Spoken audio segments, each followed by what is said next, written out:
Good morning, everyone. Welcome back to the JagCorner. Today, we're going to do a bit of a shorter stream. It's a little bit duct taped together this morning. I'm not as prepared as I would like to be, but if this is your first time here, I'm Will Thorup. I'm an artist and I'm a programmer for BitJag, which is just our development name for Atari Jaguar development. I don't have anybody joining me today.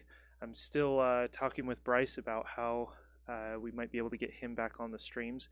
We're geographically a lot more separated now, and so got to do some tests with some video calling and things like that. But again, if this is your first time here at the JagCorner, we just talk about the Jag, of course, and all things Atari, including homebrew development and just old and new games, and we take time to play those and enjoy those. And also we will talk about maybe even play some games on other consoles that we're interested in. But we want you all to be a part of the conversation. Obviously, let me know in the chat if there's any questions about the game that we're playing, or if you want me to cover something in the future. Let me know. I'm always looking for content. I have plenty of content to cover in the future, but yeah, I want to make sure I'm tailoring things to your liking. I want to make this as interesting as possible. Again, if you're new here, sometimes we do programming streams where I actually do some Jaguar development on some games that we're currently working on, and one of those is called Crescent Memories. There isn't a release date yet, but it's coming close to the finish line pretty quickly. And I don't know why. Oh, yeah, I just have it turned off right now. I was thinking that my Jag needed to be turned on. I decided to keep it off for now because the game we're playing today is Astrostorm. So Astrostorm, let me switch over to the browser tab here really quick. Make sure that that's working. Yeah, we're good. So Astrostorm is a homebrew game that came out for the Jaguar, I think last year or the year before. I don't know if there's a date here on AtariAge, but it's done by a developer called Sporadic Soft. This person has done games before, and I actually can't think of any of them off the top of my head. Let's do a quick search here on AtariAge. Sporadic Soft. See if we can find something here really quick.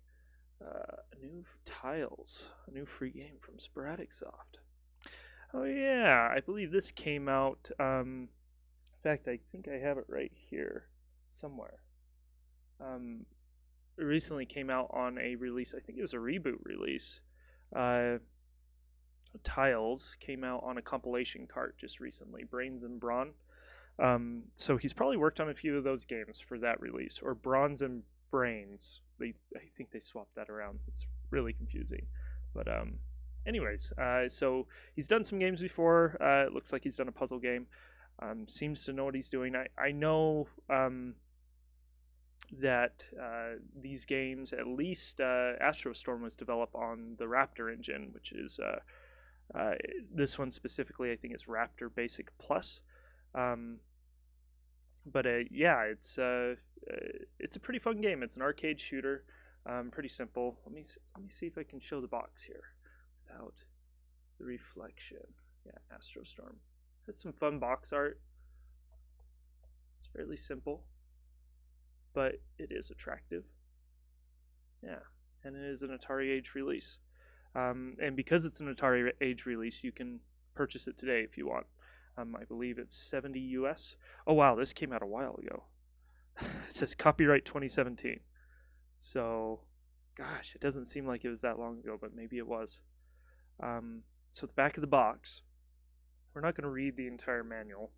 I don't have the time to do that, but if you want me to read the manual, I'll read the manual. Just let me know in the chat. Let me just make sure. Yeah, we're good. Yeah, and give me a shout out in the chat if you want me to say hi too. I know this is kind of a small stream, and I don't advertise it as well as I should. I'm still working on the format and when exactly I want to stream consistently. I'm thinking Tuesday mornings, but it may be Wednesday mornings too. And I'm thinking about doing two streams on whatever day I do. Like one is a Let's Play stream, so we actually play something on the Jag, and the other one's a programming stream. We'll see. That's where I'm leaning towards now. Hopefully that will solidify here within the next few weeks, but we'll see. Anyways, it says, sometime in the future, aliens arrive. A high quantity of large rocks have started raining from the sky, causing devastation all around the Earth. You must command the Earth Defense Craft, the EDC, to search our solar system and destroy any anomalous rocks or aliens before it's too late. Is this our last stand?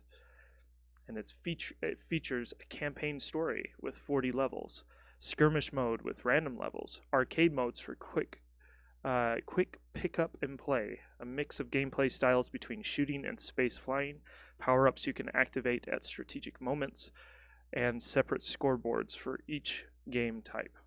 So I guess it isn't arcade only. It's been a little while since I played this, so I don't actually remember. I just remember there is kind of a story that goes on, and it seems like the level selection might be random. I could be mixing that up with another game though. But I do remember enjoying it, even though the gameplay is pretty straightforward. So let me get it turned on here. Make sure that all works on the stream. It should work. I tested everything a little bit. XChaos49, it's good to see you again. Last Strike looks like a pretty good homebrew release the last month. Last Strike it wasn't released last month, but it was released recently. I've played that a little bit, and I am planning on playing that soon as well. I want to play some more reboot titles. I wanted to get the stream format down a little bit tighter before I do that, because it's not that I don't care about these other games, but the ones done by reboot are really high quality, and so I want the quality of my stream to match those games too. I want to show them in a good light, because they deserve to be shown in a good light.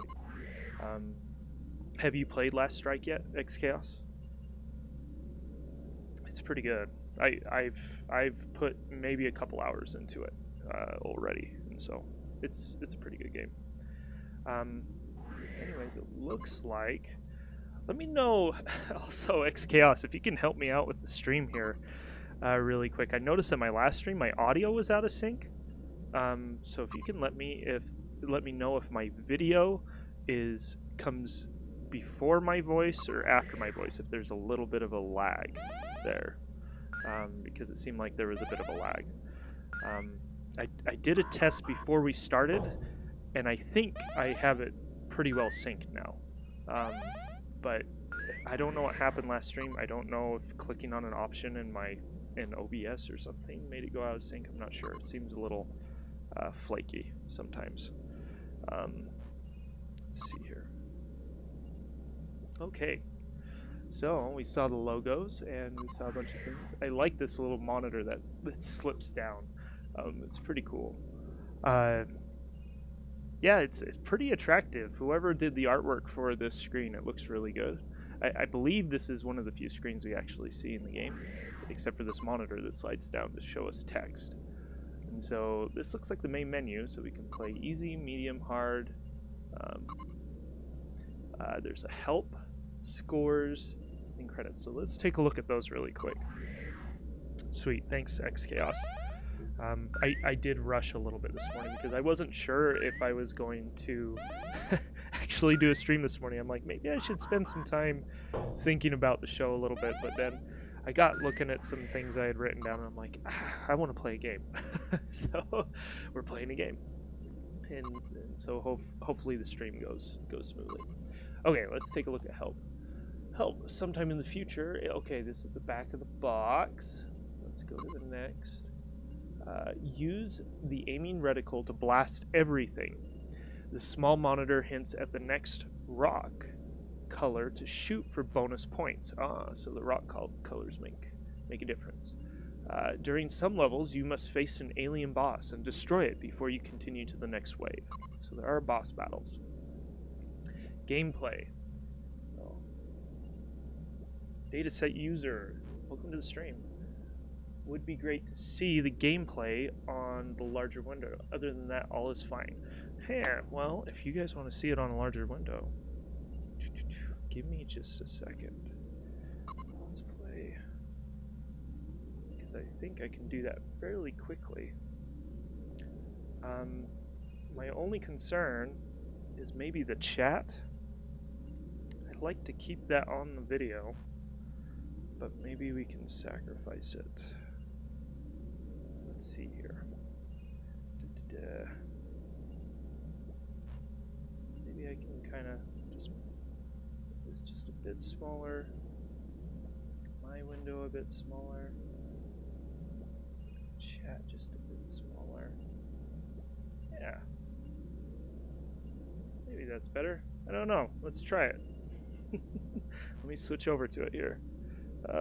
It's not going to let me do it there, so... I am streaming in 1080, and so I have a lot of resolution to work with. I'm going to keep the chat up there. This might be negligible. Almost there. Let's do that. That looks nice. And we do have a bigger window. Okay, transition. There we go. Let me know if that's better. We are dealing with 4:3 versus 16:9, and so I don't necessarily want to fill the whole screen with the game, because that would skew it. But okay, power-ups collected are reserved for later use. Any power-ups collected that are already held in reserve will be instantly activated. Reserved power-ups are presented by the small icons at the bottom right of the screen. Choose wisely when to activate power-ups. And it seems like the last time I played this, I didn't even care about that. So that's probably why it wasn't doing so well. When navigation, flying, so when you're flying, pilot your craft through the green gates and avoid the rocks at all costs. For each gate you fly through, the craft will repair its shield, so that's pretty important. Use your boost to speed up and gain more points due to the added danger. You receive bonus points at every 10th gate. Okay, cool. Play modes. Okay, so we're gonna just do the the campaign mode. I don't know why I said family.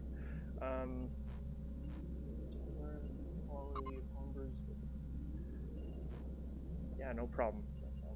The problem is some of the games are really expensive. I agree. I think they are a bit expensive. And you know, there was a conversation on AtariAge recently about this, and so I don't know exactly what my opinion is on it. I obviously wish things were cheaper. Like, it'd be easier for more people to enjoy. But you do run into a bit of a problem with people putting a lot of effort into this, and because they're in such small quantities, at least up front, the costs are going to be higher to produce the packaging. And this is, some people, the argument against that is, well, if the packaging is so expensive, why don't we just do digital releases? Because a lot of people have skunk boards, or some of these games will run in the emulator, or people have the flash card reader, the Jag GD drive. And I think that is probably, you're going to be seeing more of that in the future. I think that's going to happen. Me as a developer, I don't like that because people are going to take those digital releases and create carts anyways. And yes, they'll sell them cheaper, but they're also stealing that work. And I know a lot of people have a different standard for morality on that. My personal standard is if the developer is interested in that work that they produced and they're interested in making money off of it, they have the right to release that however they want. And so if people are taking that and re-releasing that, I think that's a problem, especially if the developer is still interested in selling the product. And at the end of the day, that's their choice to sell it for however much they want, even though it may not seem fair. And I know that happens too, and it sucks. And the reason why that sucks is because if you made a game, you put the effort into it, you want people to play it. And so there is a balancing act going on between the developer covering their costs and making sure it's a price that will actually be attractive enough for people to purchase. So, and anyways, yeah, and do what you can to support them, obviously. And sometimes that is just waiting for the price to come down, because that can happen too. I don't know what AtariAge's policy is on that. I know sometimes they do sales and stuff like that, so you want to keep an eye out for that. And well, and you know, and there isn't a good solution for this, because I know prices for these things, like resale, like if somebody buys a homebrew off of AtariAge for, you know, $70 US, and then they turn around and sell it on eBay for twice as much. And so there's not much I can do as a developer to prevent those prices from going up, because collectors are going to sell them at whatever price they think they're worth. And so in that, from that perspective, you can't even blame the developers, because there is a market outside of the developers' control, and the collectors market. And so it's a mess, and there's no easy solution. So anyways, I'm gonna get to the game. So sorry, I'm not sure why your message was retracted. Let me take a look here at my, it says it was pulled there too on my console. So sorry, XChaos, I'm not sure why YouTube pulled your comment. Anyways, I'm gonna get to the game now. I don't have a whole lot of time. I'm probably gonna stream for about 40 minutes. This game seemed like there wasn't a whole lot of depth to it, and so I don't know how long the stream is gonna go because of that. But anyways, let's do this. Press A. Okay, I'm gonna do medium, and we're gonna do the campaign. Clear the threat. Where it began. Clear the immediate threat around the Earth. Oh, this must be a like a mission briefing or something. Yeah, like the scores popping up. Oh, that was easy. Shots fired, 31. Hit ratio, 9%. Oh, that's terrible. Hit bonus, shield bonus, sequence bonus, final score. Okay, cool. Next one. After clearing the last rocks, head to the moon. Here we go, to the moon. I'm going to try to be accurate here then. There we go. Nice. Ah, yeah, way better hit ratio. Recently bought taxes and shipping. Yeah, and then you have the import issue. Yeah, there's a lot of... oh, that's right. We're doing kind of the bonus level on Tempest 2000 here. Oh, and yeah, so there is the other problem of import fees and taxes and other things like that. And I know, based on things I've seen in the forums, it seems like Albert on AtariAge is trying to solve for all that, at least on the in his purchase portal. At least he's trying to streamline that. I know other developers, what they've tried to do is find resellers in other countries where they sell bulk to them. That way it is, the end price ends up being cheaper for the consumer. So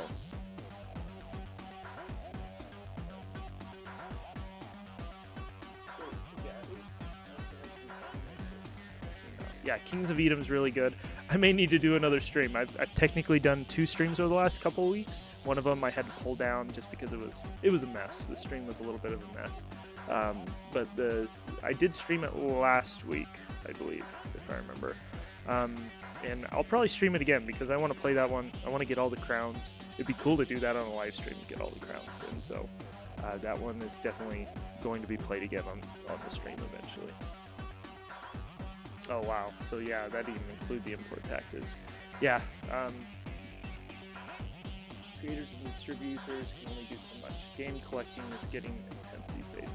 Yeah, and I don't know if any of you guys follow the prices on eBay. I follow them just out of interest. I'm not actually purchasing games anymore. I have a copy of just about everything at this point, and so I'm just not interested And I'm not interested in reselling either, because this is pretty much the only console I collect for now.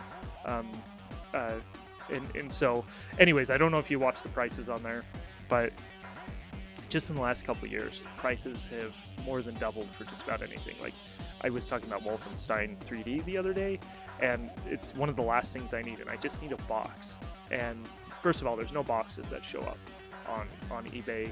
Second of all, to get a copy of it, even if it's like worn out, it's over $100 now. I've seen it hit over 200 a few times, and so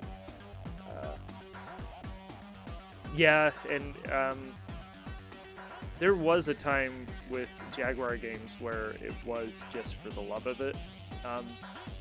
There is a market growing though for retro gaming though, where people are buying these to play them, and it is, a lot of it's based on nostalgia, which is a good thing or a bad thing, and as developers we take advantage of that a little bit, but it's to feed our nostalgia, it's to feed other people's nostalgia, and I think there's some actual value in it, because I know a lot of people are jaded with modern games, and so people putting effort into older consoles, I think there should be, if somebody wants it, some compensation for that time. Yeah, I think a lot of collectors, once they do it for a few years, what happens is they realize that they have a bunch of stuff sitting in their house that they've never played, but it's rare or perceivably rare or something like that. And what eventually happens is they'll start paring down their collection to, like, for example, what I'm doing is I am just collecting things that I have nostalgia for. So I do have other consoles, but the games I have on them are only games that I grew up with or have an interest for. And I do make exceptions for homebrew, because I want to support those communities in hopes, and this kind of goes to what you're talking about, XChaos, about getting the price cheaper, is that if we get more people interested in buying these games, we're able to produce larger runs of the games and therefore have cheaper games to sell. Somebody brought up in the forums, I think it was 8-Bit Guy, he did a game for like IBM PCs, like older IBM PCs and stuff like that. He's selling a ton of those, but he has a massive audience, and he's selling them at a reasonable price, if I recall, and that's because he has a large audience. He can produce larger quantities, and so he can sell them cheaper. That's awesome. I'm the same way. I did a survey for, who was it? I think it was Square Enix. I've been buying vinyl soundtracks for Final Fantasy. I love Final Fantasy music, and they send these surveys every once in a while. They had a line for, what game are you looking forward to, and I think I put like Gravitic Minds for the Atari Jaguar, and you know, nobody's probably going to see that, but I thought it'd be hilarious if somebody did see it. My collection is a bit similar to yours. Yeah, and I've found that to be a lot more comfortable in terms of how much space I'm taking up with my collections. Also, more comfortable that I actually want to go back and play the games every once in a while and share them with, like, nieces and nephews and stuff like that. And I can actually, I talk about it in a way when I share it. I talk about it in a way that actually shows that I care about it in some way. So, pesky robots.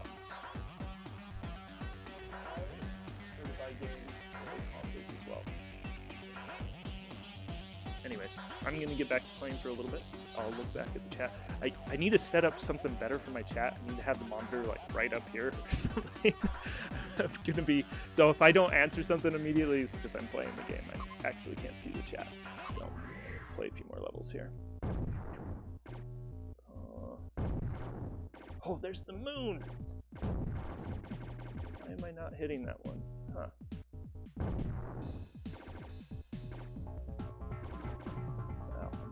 Terrible at this. There we go. Yeah, a little bit worse.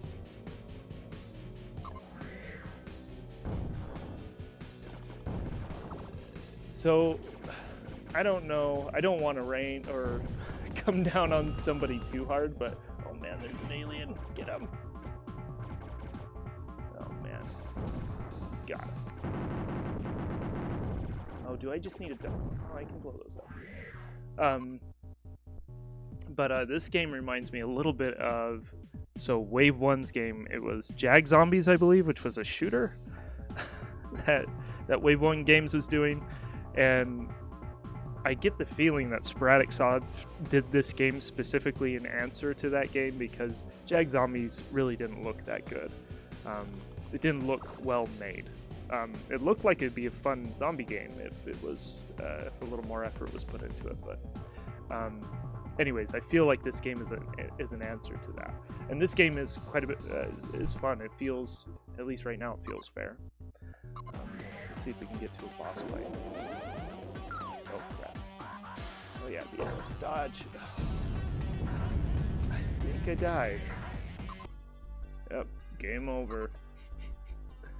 I'm a bit too embarrassed to enter my name. I'm gonna skip. That was pretty miserable. Let's do medium again.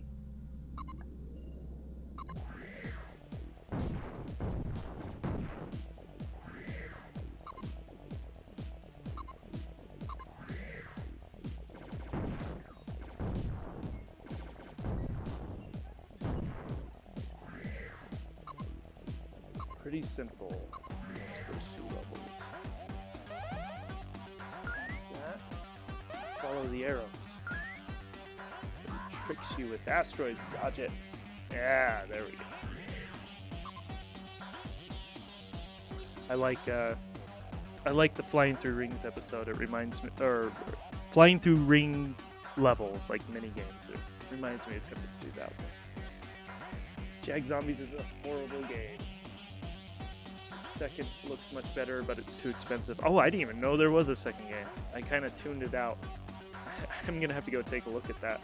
I'm surprised he made a sequel. I guess he sold enough copies, or maybe he's doing it for the love of it. I don't know. Seems like he's doing it for the love of it. At least that's the persona he puts on. So.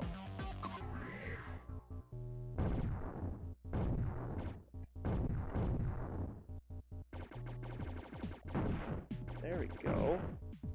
Nice. I got a power up of some sort. Guess the red ones hide power ups.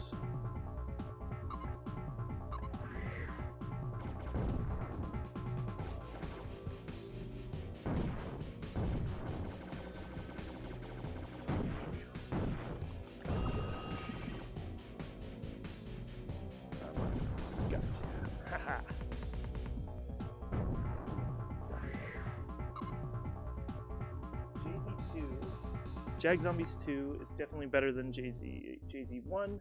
It also comes with a better build of the first game. Oh, that's cool. That's cool that he put a little more time into the first game and just packed it in with the second game. That's actually a really good idea, especially if people felt jaded about the first game. It's a good way to win people back. That was a good move. Oh, definitely a good move. I'll have to go look at Jag Zombie 2. It may change my mind, and I'll go out of my way to purchase it. Just watching the videos and then watching like the drama of people, you know, coming back with really bad reviews on YouTube videos and on the forums. It's just, I've wanted to avoid it.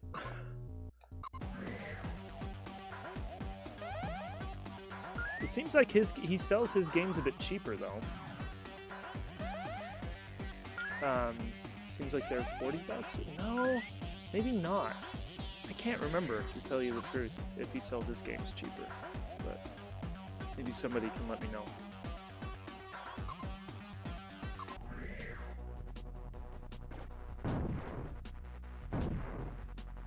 Oh, I like how the asteroids are moving in this level. It's kind of fun. It's almost like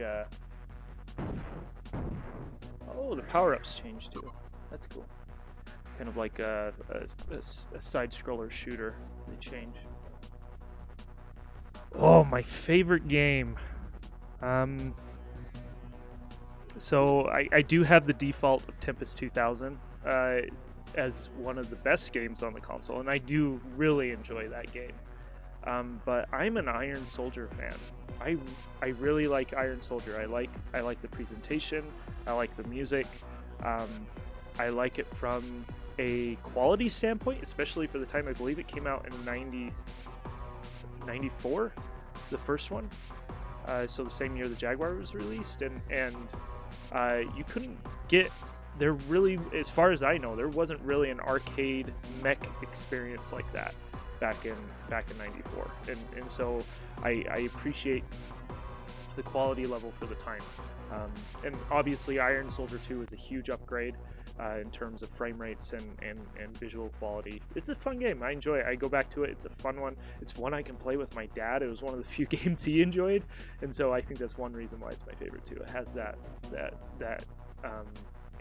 a more intimate nostalgia to it. But Super Burnout. I think I've only played Super Burnout once on the Jag. I've never liked racing games like that, the older 2D racing games. I was definitely I was born in the late 80s, and so I didn't grow up with those, and so I definitely prefer a 3D racer over a 2D racer, but I do see the quality behind it. I understand why people like it. It does have a sense of speed, and yeah, that when I played it, I'm like, this, it actually feels like you're really moving through the levels. But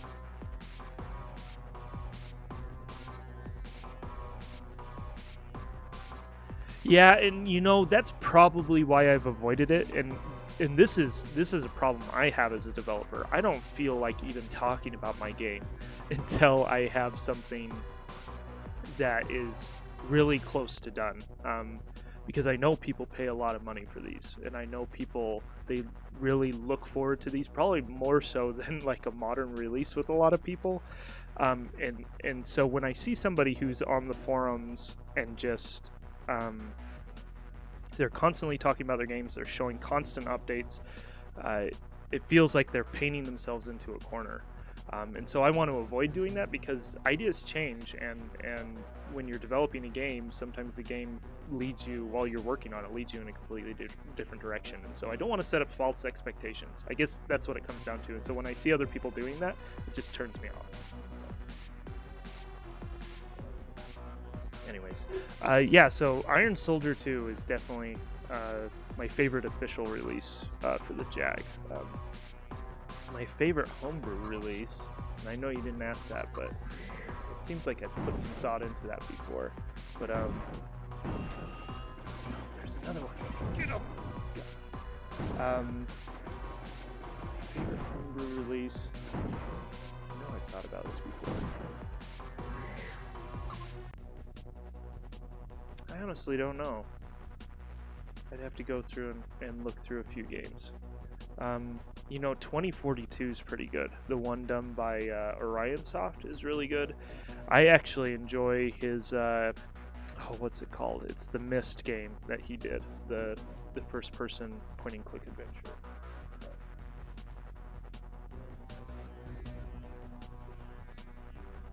Well, that's good to hear. Maybe I'll take another look at those games, because yeah, the last time after, you know, because I get notifications on those threads, I just kind of like, I turned off to it, because I'm like, I don't want to be a part of this. And I guess even talking about it, I'm a part of it, so sorry. Alansar, yeah, Alansar's really good, and I thought Philia was really good too. So he did a CD release, a sequel for that, and I thought that was really good as well. They're obviously homebrew games, like they're a little goofy, but they are fun to play. I've always enjoyed Myst games, anyways, point-and-click adventure games. So I do plan on playing Myst on the Jaguar eventually for these live streams. So really enjoyed Myst, and I'll probably do Orion Soft's games as well at some point. I wouldn't say it's my favorite though. What are those two dots? Does somebody remember what those two dots are? Are those my power-ups? Ooh, watch out. Next to my reticle, I can't remember. Oh, darn it. I missed it. Oh, that's okay. My shields were up all the way. Yeah, I kind of want to go dig through my games now to see which one's my favorite. I mean, this one's pretty good. You know, I may have a new favorite here with Reboot's releases for homebrew games, because the quality level, like Rebooteroids, I don't know if you've played Rebooteroids yet. That one's for sale as well on AtariAge still. it's a really good game. I really enjoy that. And I like Asteroids, and I thought that was a great version of Asteroids. If you consider some of the Atari ST releases that Reboot has done, I'm a huge fan of Barbarian Sword Fight for the Atari ST, and so it was cool to see that pulled over to the Jaguar. Oh yeah, Another World. I forgot about that. I do have a copy of that, and that is I think the first time I ever played it all the way through was on the Jag. After I got that, and I really enjoyed that. I got that, and I went to Flashback, which was also released for the Jag, and I played through that, and those are really fun games. I didn't play those when I was younger, during the Jaguar's heyday, because I just wasn't old enough to play them. In the sense of I couldn't actually solve the puzzles and stuff. I wasn't smart enough for that. Oh yeah, Superflight DX is really cool. And Downfall Plus, yeah, I put a lot of time into Downfall. That's the one I usually take, like if I go to a family party or something, I'll put Downfall Plus because the kids always love that one. It's really easy to pick up and they enjoy that. There is somebody, I can't remember who it is. It might be what's his name? Dr.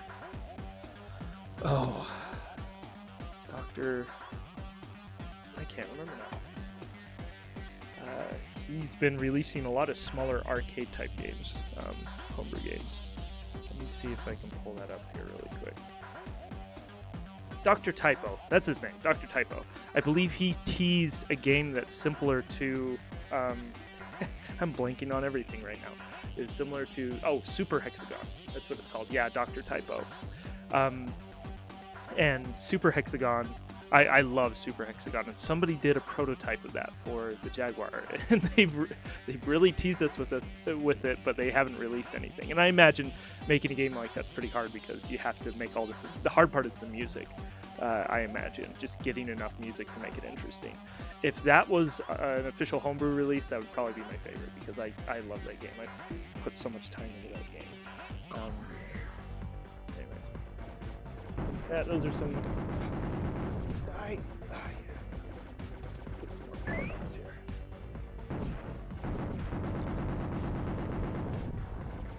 I think that would be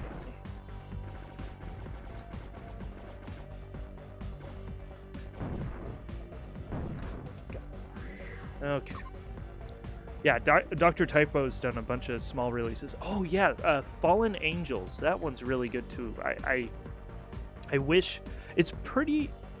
The game is pretty well fleshed out. I feel it's a faithful reimagining of it was an 8-bit Atari game that I think LucasArts did, where you go and you fly down and you rescue the guys, and sometimes it's an alien and they bang on your cockpit window and stuff like that. And so anyways, it's a faithful reimagining of that. I wish there was just a little more depth, so something a little bit beyond the 8-bit mechanics of the game. But it's a very impressive game. It uses a voxel engine for the terrain.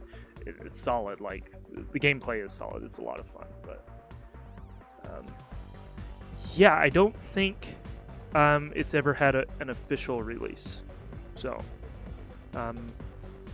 yeah, it'd be cool if Dr. Typo teamed up with like AtariAge or something and packaged a bunch of those games into a single cartridge or something. Maybe even did a little more work on them or something.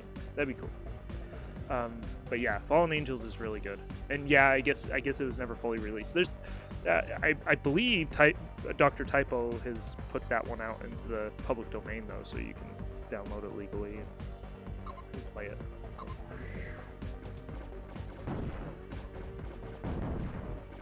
I want to see if we can get to a. Oh, dude, am I almost dead? I'm almost dead. I may need to play this. Yeah.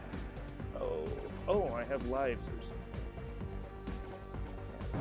There we go. Close. Here it comes. Got it. Okay. Yeah, Fallen Angels is really impressive. Yeah, it's good.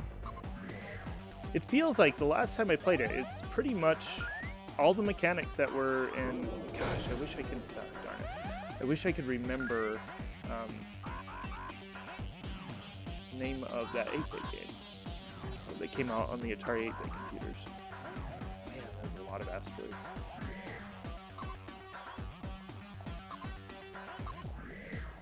I got a feeling it's not going to last much longer. I am not worried about my hit ratio anymore. Uh-oh. What's that? Oh, I overheated. That's why.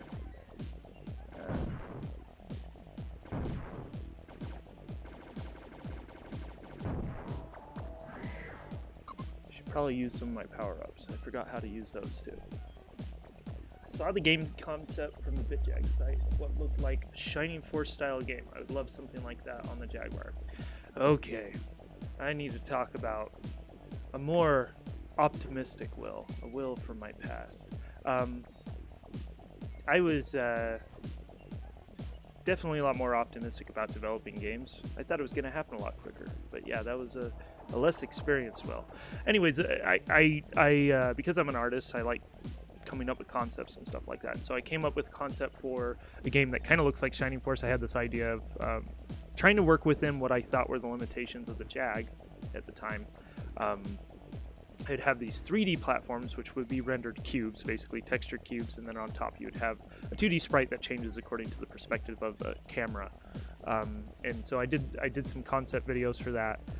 It would be cool to still do something like that in the future, but the more experienced me understands that is, if that ever does happen, is much further down the line. I am more than likely going to have to learn some assembly. I'm gonna have to really get familiar with the hardware of the Jag in order to even attempt something like that. And seeing what other people have done in the past with 3D and stuff like that, it may not be difficult for someone who grew up programming, especially in the 80s, but for someone like me who didn't have that opportunity, it's going to take quite an effort to do that. And I had a few other games on the old website. There was one called Brawl, which I'd still like to do, a beat 'em up in the vein of like Golden Axe. I would love to do that. I do have a pitch all written up for that. I actually think programming wise or experience skill wise, I could pull something like that off now. And so that one's coming back onto my radar, but that won't be, I won't approach that for a while until I have another project I'm working on. I don't want to say too much about it. I may surprise you on the stream here in the next, probably in the next month or two. With the game, I've been putting quite a bit of time. It's outside of Crescent Memories, and I've been doing it because I realized with Crescent Memories that there's still some things I need to learn, and so I've been doing these side projects on the Jag to try things out, and I've learned things that have actually informed the programming for Crescent Memories. It's actually helped with that game, and that's one reason why things have been taking so long with Crescent Memories is there's still some areas I'm lacking skill-wise, but I've been able to fill those in over time. So yeah, Brawl was one of those games. I would like to release a book with a lot of the artwork and some of the writing and stuff that I've done for these Jag games in case they never get released, just so there's a bit of a history of this. But there was also a Joust game that I had concepted and done quite a bit of art for, and again, I think this is probably within my abilities now, but it'd be a Joust game, but mixed in with a more linear Metrovania style. So there would be dungeons and stuff that you go through, a few puzzles, and some fetch quests for items and things like that. I had planned a game like that too, and so I may come back to that. I've had lots of ideas, like most artists, but not enough experience and not enough time to execute on them. Thanks. Yeah, Flappy McFur. That's another thing. Everything I produce, I don't want to say I'm a perfectionist. I want to make sure that I represent myself well in whatever I produce, and so I do get a lot of comments about how good Flappy McFur looks, and I know I'm bragging here a little bit, but just hearing those comments on, hey, it looks good, is probably more important to me than, hey, it plays good. And fortunately, Flappy McFur plays like a Flappy Bird game. It plays well.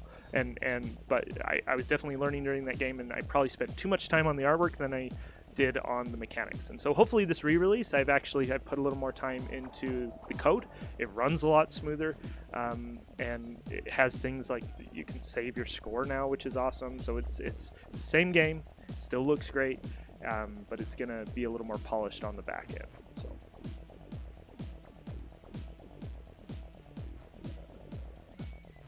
yeah, and I'm that kind of person too. If the artwork is obviously good in a game, I will give it my time. I'll take a look at it at least, and then hopefully I'll jump into it.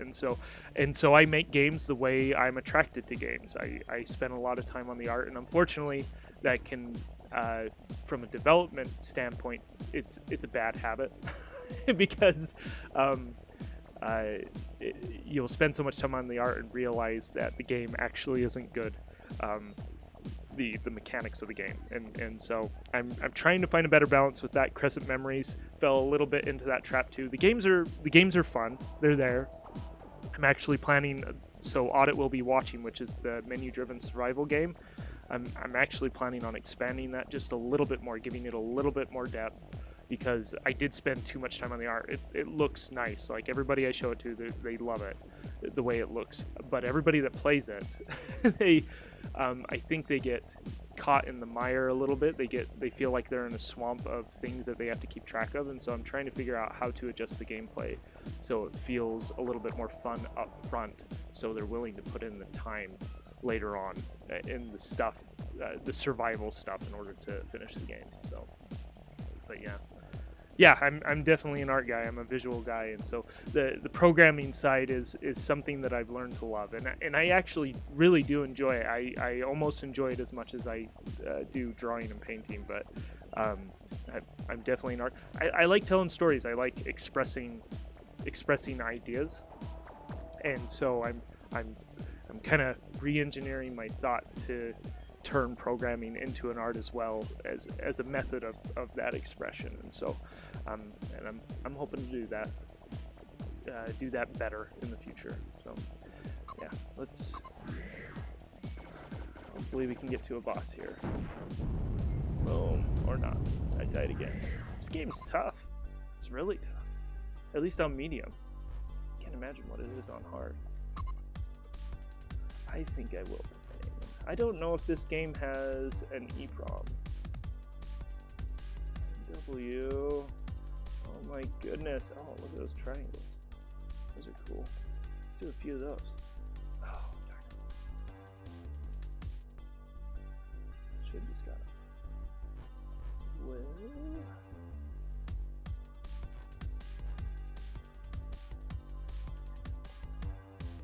Is that J? That's J, isn't it? Yeah, there we go.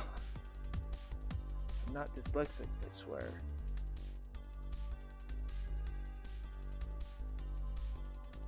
Oh, it doesn't loop.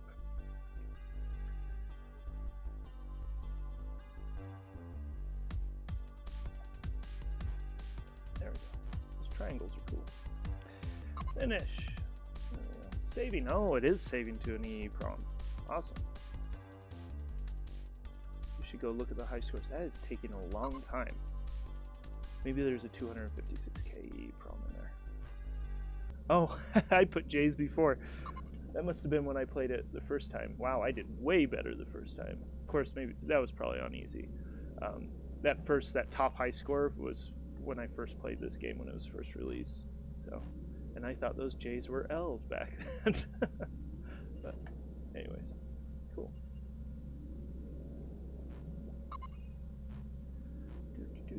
Let's see here. Are we doing a campaign? That's circular. Let's do a skirmish and see what that looks like here really quick. Oh, sorry. No, I'm on the right screen. Okay, sorry. I thought I was on the web browser. I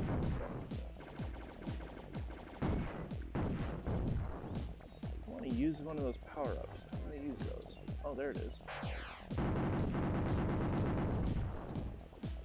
sure what that did. Oh, it brings it forward? Huh. Pressing A brings the asteroid forward for some reason. I'm not sure there's a reason for that. Maybe boss battle?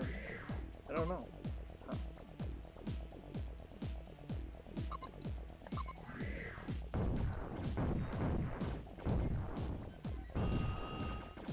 There's the aliens. They fly.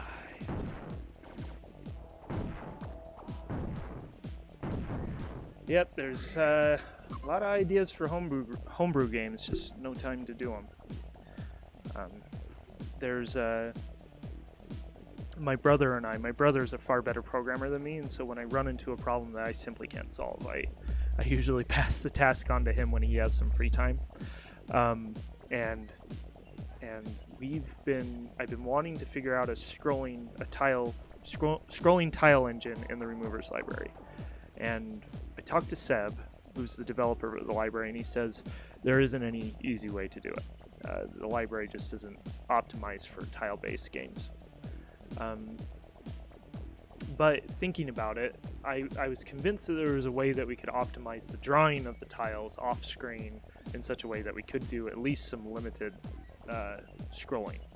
And we do have a prototype of that. I still need to test it to make sure it's optimized enough to run. So right now it's just one layer. I'll have to show this in a future stream, but it's just scrolling one layer of tiles right now. We need to test it with several layers so we can do depth, so things that overlap or that hang over the character, or the character can pass behind is probably a better way to say that. And then it can also run sprites like the character or projectiles and other characters on the screen at the same time to make sure it's fast enough. I think what we have is fast enough.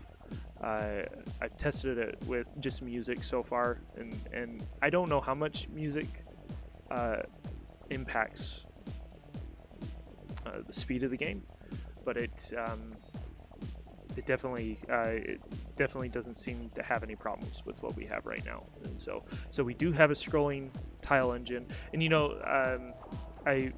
we could just switch over to Jag Studio, which has some optimizations for tile engines, and that may just happen here in the near future because there is just more support for that development engine, those development tools, and so we may just do that. But we've spent a lot of time on this. I want to see if we can pull off a miracle here in the removers library. So I dig all kinds of games, but definitely sucker for horror themes or dark imagery, even if my original character is sporting rainbow colors. That's awesome. I didn't grow up with horror games. I have played a few, like some PS2 titles, like the Silent Hill games and stuff like that, and they're fun games. Like, I appreciate the quality that goes into them. I've just never been too attracted to those aesthetics, and so you probably won't see a horror game from me. I kind of take that back. This audit we'll be watching, it's not a horror game, it's a survival game, so it's probably, you could put it in, like, if we were comparing this to movies, it's more of a thriller than a horror movie, but it kind of has those elements, and I'm thinking about adding something to it that gives it a slightly more uncertain feel to it, scarier feel to it.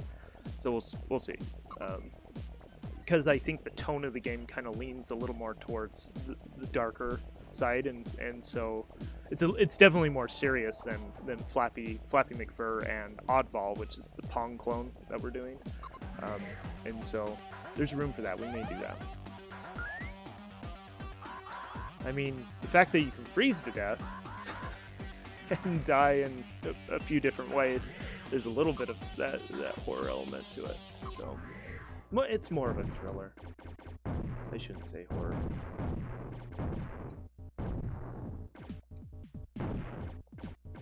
I need to go look at the instructions again, find out how to use my items. I have the manual here. Let's take a look at that. Let's see here. Gameplay, proximity, shooting, fire, warp, grab. So that's a use power up 1 through 4. So each power up is assigned fire, boost, Oh, you can probably grab the enemies so they aren't flying away, the aliens. Okay, there it is. Health is 1, freeze is 2, reverse is 3, and coolant is 4. So health is probably my most important one, and then freeze is probably my next important one. Most important one. Steer, boost. Oh, you can boost. That's interesting. Sound level, self-destruct. Okay, let's get this sound. There we go. Let's try freeze. It doesn't look like I have that yet. Let's see if we can get one. Not that. Well, maybe that's freeze. That's 1,000 points. That's probably reverse. We'll give that one a try. See what that one does. It doesn't seem to do anything when I press it. Oh, let's see if we can grab this fool. Nope, I can't grab him, so I can't pull him closer. I was kind of hoping to see some cool up-close artwork of the aliens. Let's get a little power up here. Gosh. Oh, Rescue on Fractalis. That's what that game's called. It just popped into my head. It's the 8-bit. It's what Fallen Angels is based off of. It's a pretty fun game. I was playing that the other day in an emulator. It's really good. Unfortunately, I have to get some sleep for work soon. Catch you while you were on streaming. Looking forward to Crescent Memories. Thanks for chatting. Hey, no problem, Stage 1 boss. I know you're in the forums too. I know you talking there. I'm glad you could join me today. Get a good night's sleep, and we'll see you next week probably. I'm gonna try to get on a schedule here, so it'll probably be Tuesday or Wednesday. So, thanks for joining us.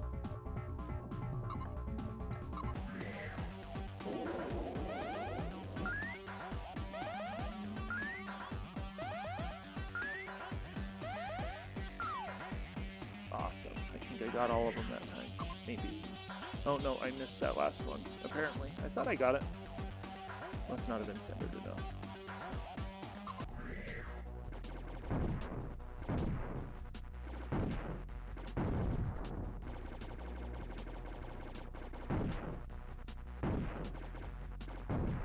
Oh, I think that's freeze.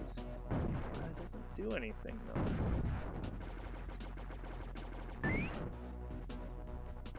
Let that one switch. Oh, darn it. I blew up the last asteroid.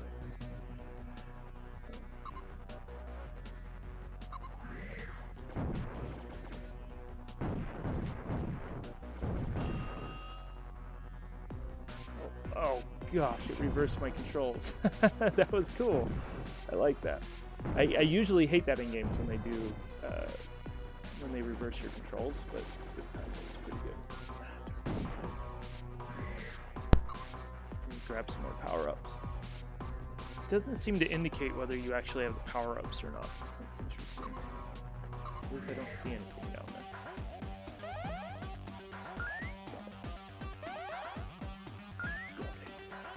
Oh, it tells you how many gateways there are. Oh, or how many obstacle or checkpoints in the run there are. Yeah, I got all 4 that time. Cool.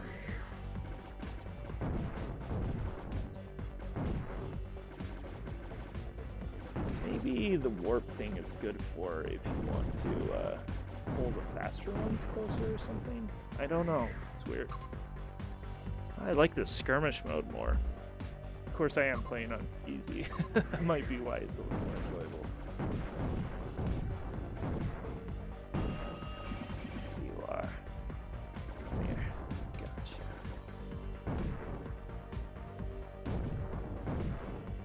We're gonna have a boss fight here.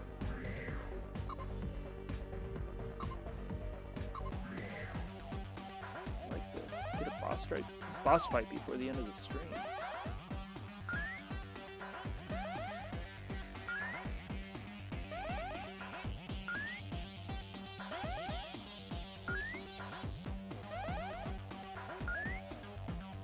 Got it.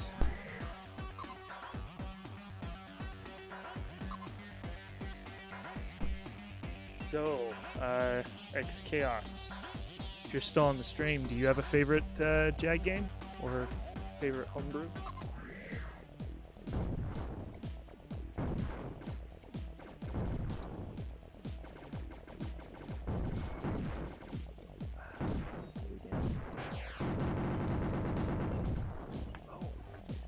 wonder if you get bonus points when you do that. You pull it up like that. Gotcha.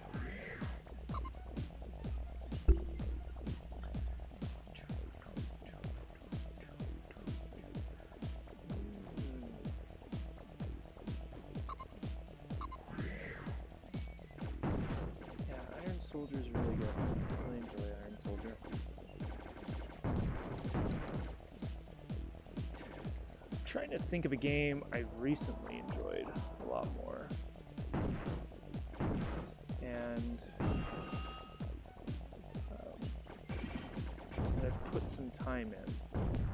I did play Doom on the Jag again recently. And I really enjoy Doom on the Jaguar. It's not perfect by any stretch of the imagination, but it's a good version of Doom. I really enjoy it.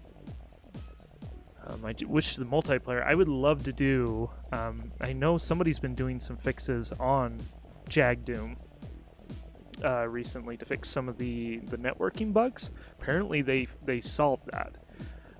If I remember right, I'd have to go read the forums again, but I would love to do a stream where we get 2 Jags hooked up and do some network Jag Doom, because I don't think anybody's done that on a live stream, so it'd be really cool to do that live. Maybe we should do it anyways and just experience the crashes as they come. It is playable. I think there's some tricks to making sure it plays well. Or maybe it was just in deathmatch it works well, and in co-op it fails or something. I can't remember. But yeah, I really enjoy Jag Doom. I like Wolfenstein too. I like those first-person shooters.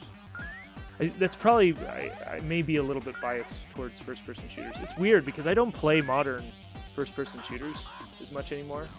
Like, I played Doom 2016, which was a fun game, but I haven't gone back to it since playing it once. And so, I like the older ones. I know there's been some newer first-person shooters that are that are designed specifically to look like old DOS first-person shooters. Got me. Okay, I got that health, but it's not doing anything. Maybe it's like an extra life or something. Close.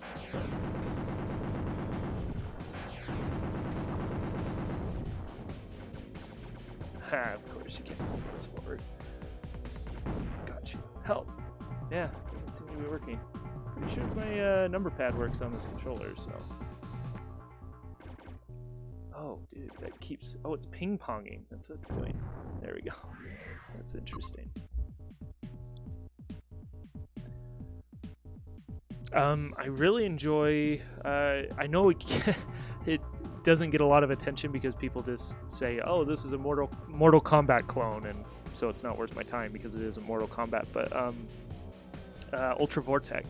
I really enjoy Ultra Vortec on the Jag. I'm not a huge fan of fighters, but I enjoy that one. And it might be a nostalgia thing. I might be biased because of nostalgia, but I enjoy that one. It has its flaws, obviously, but I think artistically it's very well done. Artistically it's well done. The soundtrack's really good. They put a lot of time into the visual and audio presentation in that game. It's very, very fun to look at. Very creative. Gameplay wise, it's solid. It's a basic fighter. It isn't Street Fighter 2 or even Mortal Kombat, but it works. So yeah, I play, like, whenever I'm driving somebody around, Ultra Vortec will come on sometime and they're like, what is this from? And it's definitely an acquired taste, but the more I listen to it, the more I enjoy it, because you can obviously tell whoever composed it put some time into it. So it's enjoyable.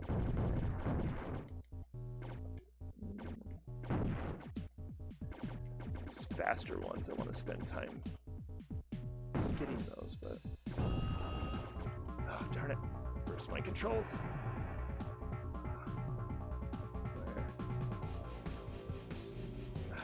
Oh man, that's throwing me off. There we go.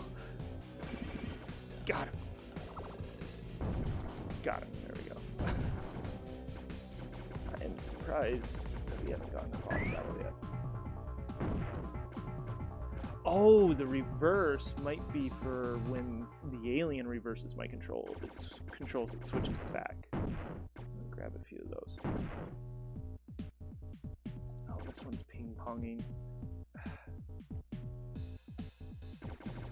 Oh man, my brain can't. There we go. Let's wait for it to come back. There we go. Yeah, I think the health gives you an extra life. It's a decent game, even in 2-player mode.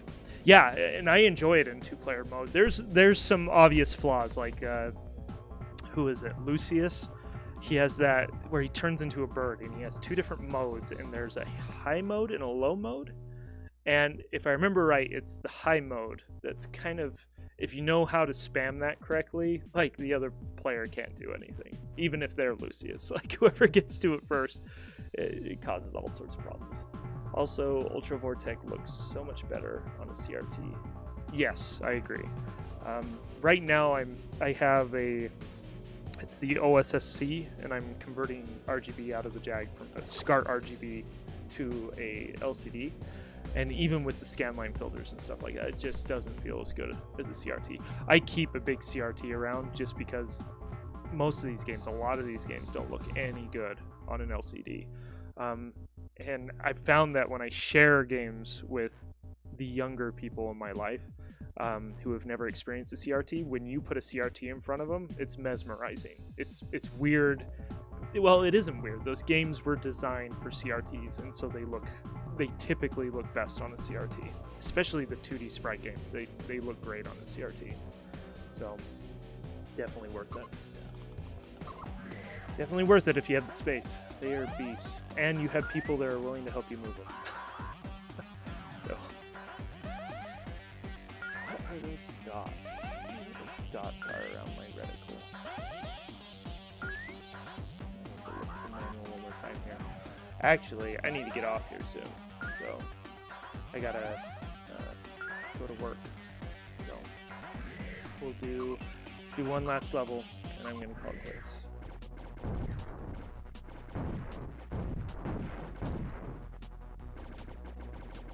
don't know why I'm getting power-ups, but okay, are we ping-ponging? No, they're being wrapped around the screen.